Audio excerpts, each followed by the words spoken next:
Good evening and welcome to the Daily News Roundup. I am Abigail Smythe. A deadly attack by gunmen in Norwood, St. James left 2 men dead and 4 others, including a 9-month-old baby, injured Wednesday night.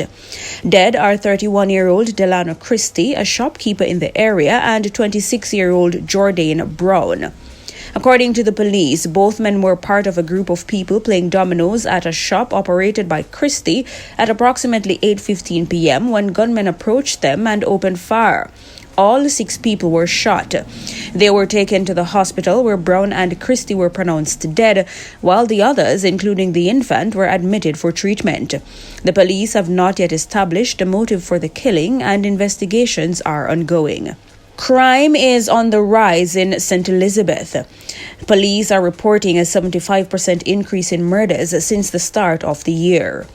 Head of the St. Elizabeth Police Division, Superintendent Kenneth Chin, says 35 people have been murdered in the parish since January 1.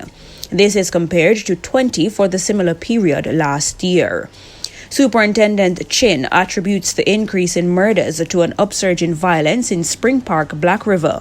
He says the speculation and Spring Farm areas were the main contributors to the murder spike, especially in the first part of the year. There were also several shootings, break-ins, and robberies in these communities. Superintendent Chin notes that there has also been a 40% increase in violent crimes in St. Elizabeth. Some 223 violent crimes have been committed in the division so far this year, compared to 159 for the similar period last year. Robberies have increased by 145%, while break-ins have declined by 8%. The senior cop says operational activities have been carried out in the problem communities, and the police are now seeing some slowing down of the murder figures and all other serious and violent crimes. However, he admits that the parish will end the year with an increase because of the numbers at the beginning of the year. He sought to assure residents that the police will continue to work to improve the situation in the parish. A 26-year-old man is now in police custody after being accused of sexually abusing his 4-year-old neighbor. The accusations have left the families of both the accused and the child in shock and disbelief. The accused lives across the road from the child, and both families get along well. Allegations are that he molested her more than once. The child's cousin raised the alarm after the girl complained of itching in her vagina. The cousin says, upon questioning the child, she said the abuse happened several times but was scared to tell her parents as they will beat her. She says her mother frequently beats her. The cousin says upon checking the child, it appeared as though she was indeed sexually abused. The child was taken to the hospital for a medical examination and the police were called. She remains in hospital. After word of the incident spread within the community last week Wednesday, the accused professed his innocence and said he would remain at home in case the police came in search for him. He was taken into custody that same day. However, up to this Wednesday, he had not yet been charged. His mother is convinced of his innocence, and the community members are also in disbelief as they describe him as a calm, quiet, and humble young man who stays out of trouble. The Manchester taxi operator who was implicated in the mob killing of another man in the parish in May has been freed of murder. He appeared in the Manchester Parish Court on Wednesday. The charge against Orlando Powell was dismissed after Parish Judge Monique Harrison found that there was no evidence linking Powell to the murder. The victim, 62-year-old Chieftain Campbell, was attacked and beaten by a mob in Mandeville on May 6 after being pointed out by an unknown individual as someone who had allegedly robbed a man some time ago.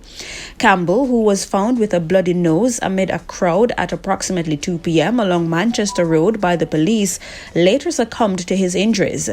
An autopsy confirmed that Campbell died as a result of blunt force trauma to the head and neck. There have been concerns regarding how funds allocated to the Ministry of National Security are being spent.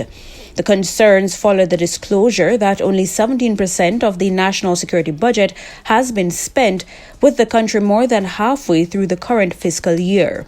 The ministry's permanent secretary, Courtney Williams, has given a breakdown. He says 2 large and ongoing projects take up the majority of the $6.97 billion capital budget. Mr. Williams says almost 40% of the budget, or $2.7 billion, has been allocated for ships and coastal surveillance for the Jamaica Defense Force. There is also a cybersecurity project that comprises 32% of the capital budget. Mr. Williams explains that payments for both projects are done based on a schedule agreed with suppliers. For the ships, $800 million has already been paid, and the remainder is due between November and February. Payments for the cybersecurity project are also scheduled in the same months. One research clinician is raising concerns about the increase in levels of obesity among adolescents in Jamaica. Dr. Sharon Dawson says obesity increased from 6 to 10% in adolescents aged 13 to 15 from 2010 to 2017.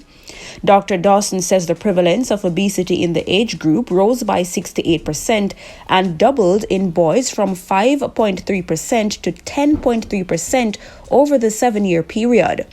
Overweight obesity was observed in 29.7% of the 2,411 school-aged children who were assessed. Dr. Dawson notes that the issue is a major public health problem, which continues to be of great concern. Primary school children aged 10 to 11 had the highest prevalence of overweight and obesity. The researcher says the data shows there was a statistically significant association between parishes and nutritional status and school type and nutritional status for both males and female students. The major organized crime and anti-corruption agency MOCA was issued a landmark ruling Thursday morning by the UK-based Privy Council. MOCA now has the power to search for and seize material under the Proceeds of Crime Act (POCA), even in circumstances where the material predates the establishment of the Act. The ruling was handed down in an appeal brought by Sergeant Bobette Smalling of MOCA against attorney-at-law Dawn Satterthwaite and Janet Ramsey and Paulette Higgins. The Privy Council, which is Jamaica's final court of appeal, overruled the local court of appeal and held that documents seized under a warrant issued under Section 115 of the Proceeds of Crime Act can authorize the search for and seizure of information or material that came into existence prior to May 30, 2007. Attorneys representing Dawn Satterthwaite had maintained that because a person can only be charged under POCA for crimes committed after May 30, 2007, when the Act came into effect, any search or seizure of their client must be limited to information or material arising on or after May 30, 2007. The local court of appeal agreed and ordered that documents predating May 30, 2007, which were seized by Sergeant Smalling under the POCA warrant, must be returned. Smalling and MOCA appealed to the Privy Council. Sergeant Smalling is the investigating officer in the case involving Satterthwaite and the others.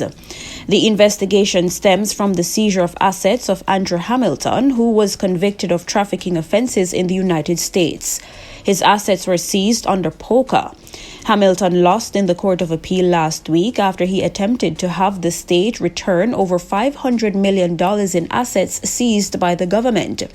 A seizure and search warrant had been executed at Satterthwaite's legal office and at her residence, and documents seized by MOCA. Satterthwaite claimed the documents seized were protected by legal professional privilege.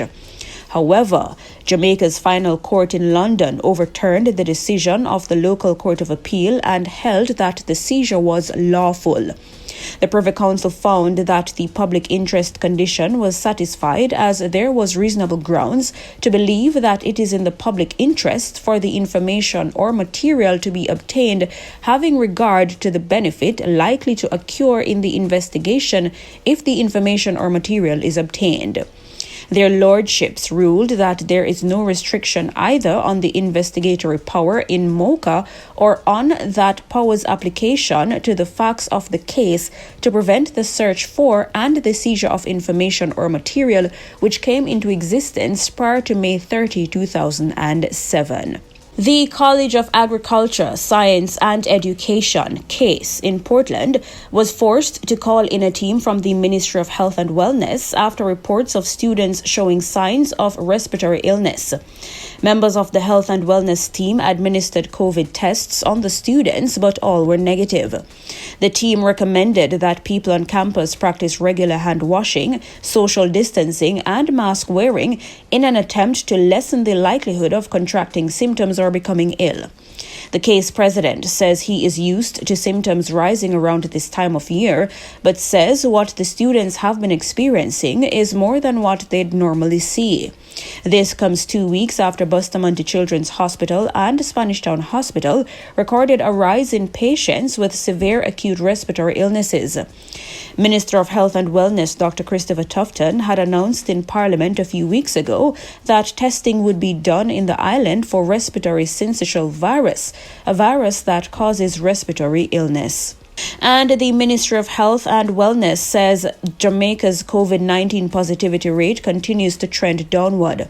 Acting Chief Medical Officer Dr. Karen Webster-Carr says the numbers reflect the tapering off of the fifth wave of the virus at the end of October. She notes that the positivity rate over that period has been less than 5%. Last week, it was 2.6%. Dr. Webster-Carr says as at November 15, there have been 152,517 cases of COVID-19 and 3,399 deaths. And in business news, members of the Muslim community are urging Jamaican entrepreneurs to tap into the global Halal market as a new area to pursue growth.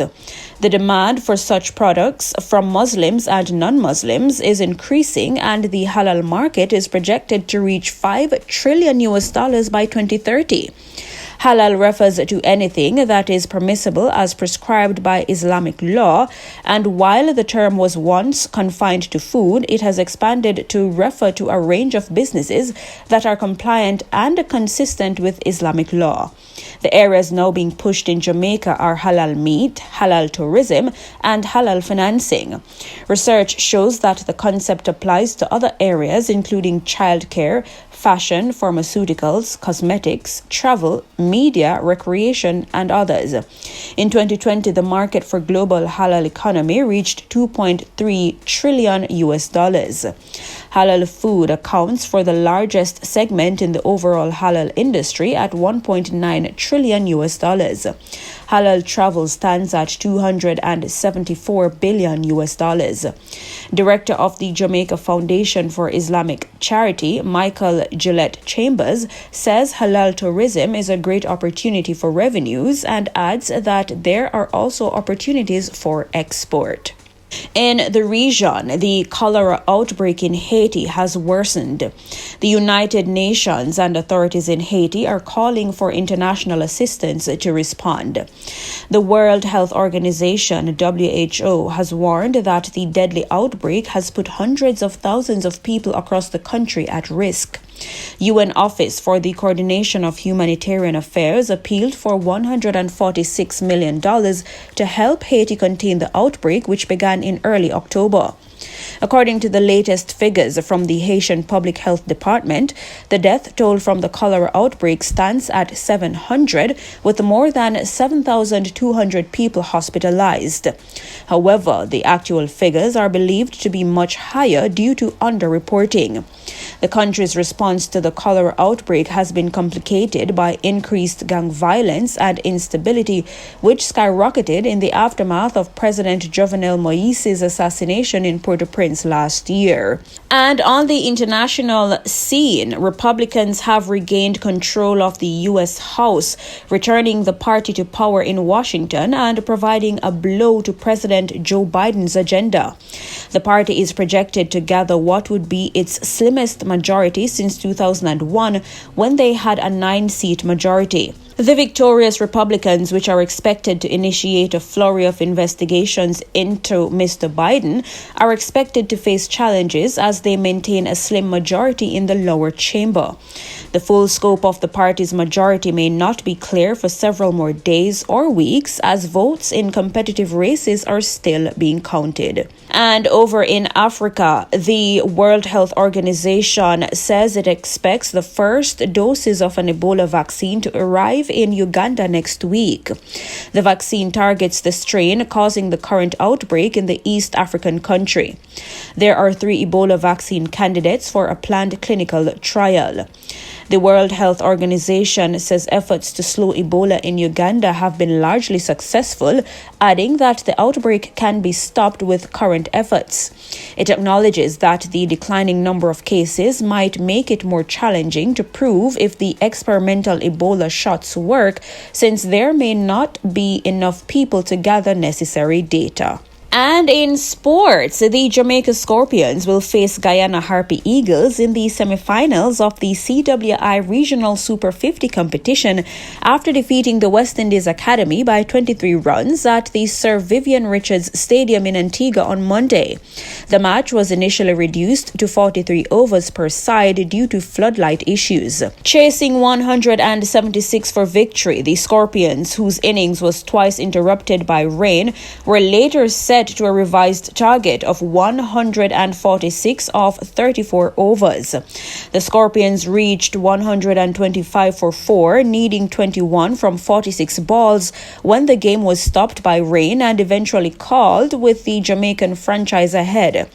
With this win, the Scorpions top Zone B with 16 points, 2 more than the Barbados Pride, who secured the second automatic spot from the group on a better net run rate than the Leeward Islands Hurricanes, who also ended with 14 points. The Scorpions now face the Guyana Harpy Eagles in semi-final 2. And that's it for your news roundup for today. I am Abigail Smythe. See you next time.